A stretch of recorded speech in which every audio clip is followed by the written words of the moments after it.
Okay, we've talked about how you identify potential leaders.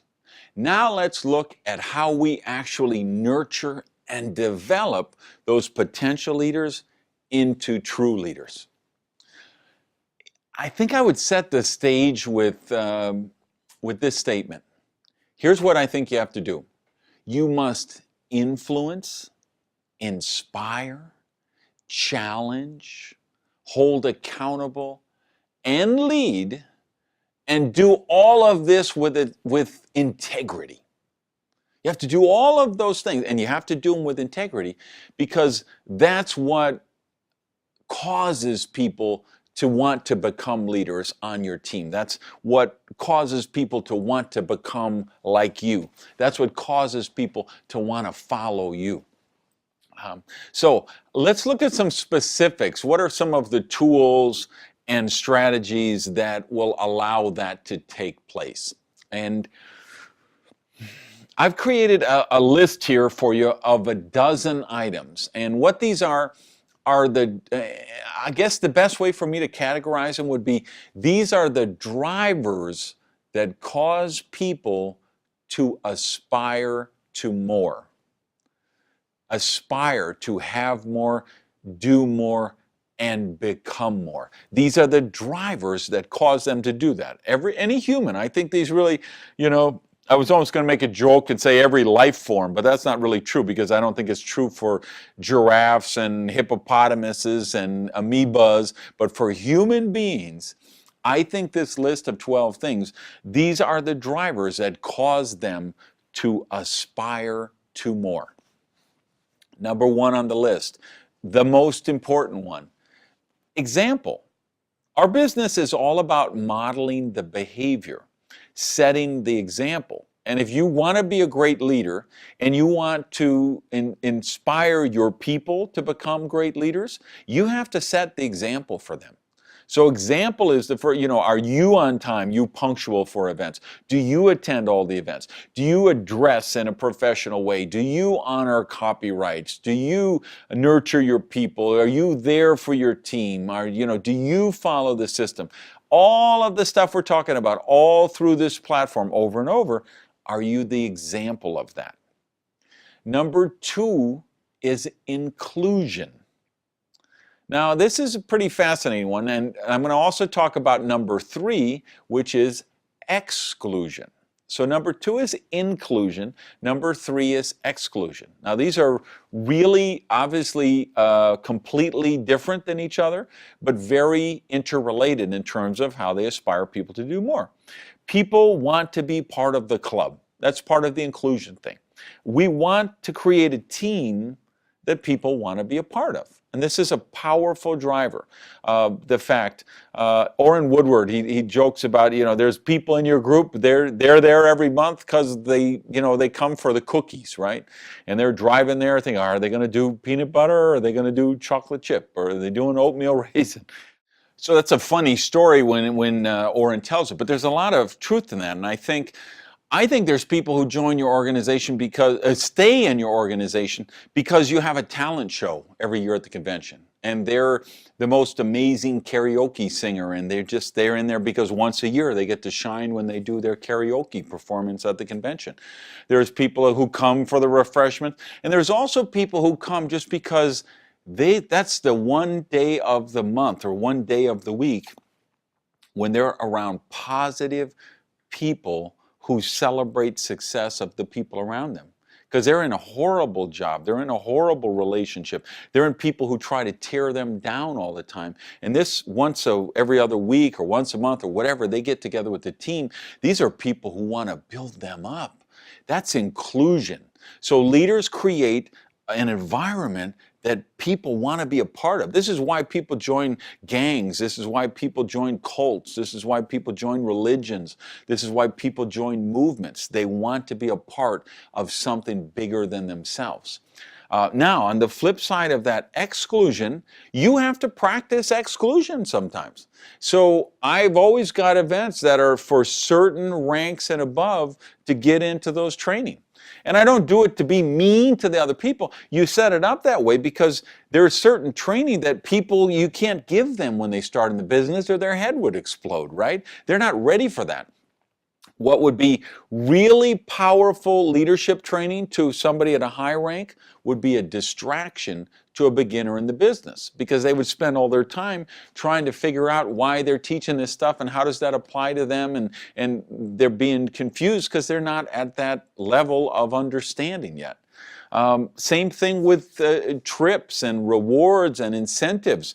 You know, we make a big deal that when we've got a big retreat and, you know, a special dinner for people at a certain rank and above, and we're going to take them in stretch limos, and we tell everyone else, hey, we're picking up all the such and such ranks at 7 o'clock tonight. So if you're one of those ranks and above, be down there dressed to the nines, ready to go for our celebration, party, dinner, or whatever tonight.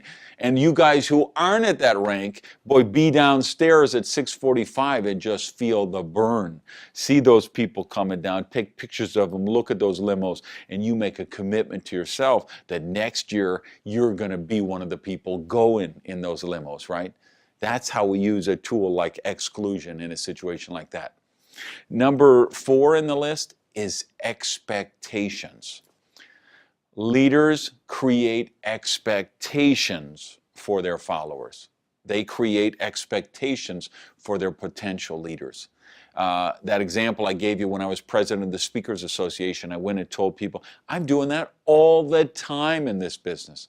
Telling people, I know you're going to be amazing in this. I know you got talent. Knowing, hey, I've been in this long enough to know a leader when I meet them, and I want you to know you're a leader. I create those expectations, and all great leaders do the same thing. They create those expectations for their people. Number 5 on the list is social proof. We use social proof, the success of other lines, to motivate sidelines. We use the social proof of successful people, testimonials, stories, events, tools for the prospect. But this is, social proof is a powerful tool for getting people to aspire for more, because it builds their belief that, okay, this really can be done. This isn't this crazy pie in the sky thing. This is actually something that really could happen, and it really could happen for me. Social proof anchors that and builds that belief. Number 6 on the list is rewards. And this would be number 1 on most people's list. If you say, okay, what causes, what inspires people to action? What inspires people to do more? Most people would list rewards as number 1. It's definitely not number 1 on the list. And yes, people love the money. Yes, people love the cars and the boats and the cruises and the trips to Fiji and Tahiti and all of that stuff. But that's one of only 12 things.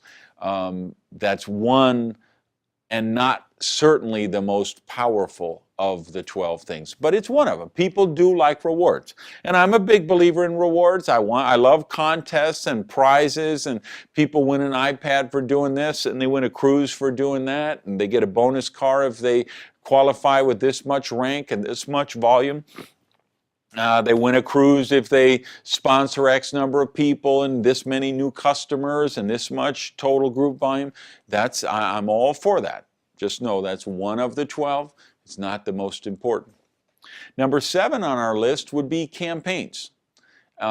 People love campaigns because, again, it goes back to this thing of being involved with something bigger than themselves. And when you create a big annual event and you create a campaign where one team, one voice, one heartbeat, everybody is moving toward making this particular event a stupendous success, that's something people get excited about and they want to be a part of that. So it's a powerful tool. Number 8 would be recognition. And this is why I tell you that rewards is definitely not the number 1 on the list, because recognition will trump rewards every day of the week. And great leaders are great at recognizing people. and they write millions of notes and cards and send millions of emails and millions of phone calls and telling people in person. It's just a big deal. And I got to tell you, I remember I opened up network marketing in a country it had never been open. I was hired as a consultant to come in and work with the company. That was the very first company that opened there. And I remember meeting in a room with about a dozen of the first, what was going to be the core distributors for that company. And I told them the first diamond director, and that was the top of their pay plan, the first diamond director in this company will be the person who sends the most cards and notes. And what happened at the break, one of the ladies in that meeting went downstairs to the gift shop and she bought every postcard that they had in the rack, all of them. It was hundreds of them. And she came to me at the end and she said, I need a favor. I need you to please sign all of these postcards because I'm going to be the first diamond director in this company because I'm going to send more cards and notes than anybody in this company. And every time someone does their first meeting or makes their first presentation or breaks a rank or anything good, I'm going to send them a note. And I would like that note to be signed by me and you. Well, I was so impressed with her initiative. I did. I sat there for an hour and I signed every one of these postcards for her. And she was the first diamond director for that company. Recognition does amazing things for people. They love to be congratulated. They love to be celebrated. So make sure you just do a ton of that. None of us do enough of it. Number 9, powerful one is assignments. You remember when we talked about events, one of the things I told you is every training event should lead with assignments. You give people some specific action steps that they're supposed to take. Every month when you do your monthly counseling with people, I want you to end that counseling with some assignments, some action steps that they're going to take that month or that week or that whatever. So give your people assignments. That's kind of like you see, it's very tied to expectations. Number 10 on the list is requests. People respond to requests for help. And I learned this in politics, where I worked on a number of campaigns and I worked with volunteers. And what I learned in politics, it's fascinating. People think you get votes by doing favors for people. So that city councilman who repairs everybody's potholes and the senator who helps every constituent get their son or daughter into West Point and writes a letter for them or whatever, that gets people to like you for that day, okay, until their next pothole or their next kid needs to get into West Point. But when you ask them for help, when you say, I'm running for Senate and I would like your support, when you ask for their help, now you're their guy or you're their gal and they're with you forever. And they say, yeah, you know, so-and-so running for Senate. I've known her since she was first running for city council. I was one of her first supporters. And they'll support her for the rest of their life because she actually asked them for help. So ask your team to help you with stuff. And they got some ownership. They have some skin in the game. They feel a part of the process. They're part of the team. Number 11, powerful, powerful driver, a cause or a movement. And this goes back to the thing we said earlier.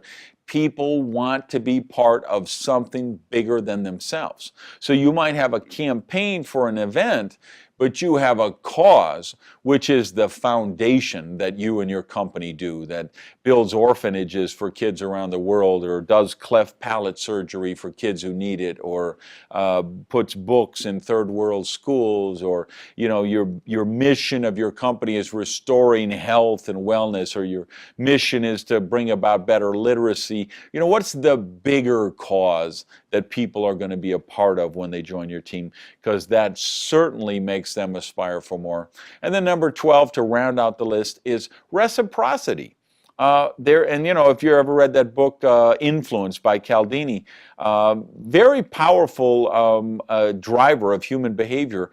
When you do something for people, they want to repay that favor. They feel like there's a responsibility to respond in kind. So reciprocity. If you create situations where you are out there serving people, helping them, guiding them, mentoring them, it's going to create a thing where they will aspire to return the favor. So that's your list of a dozen drivers that cause people to aspire to do more, have more, and become more.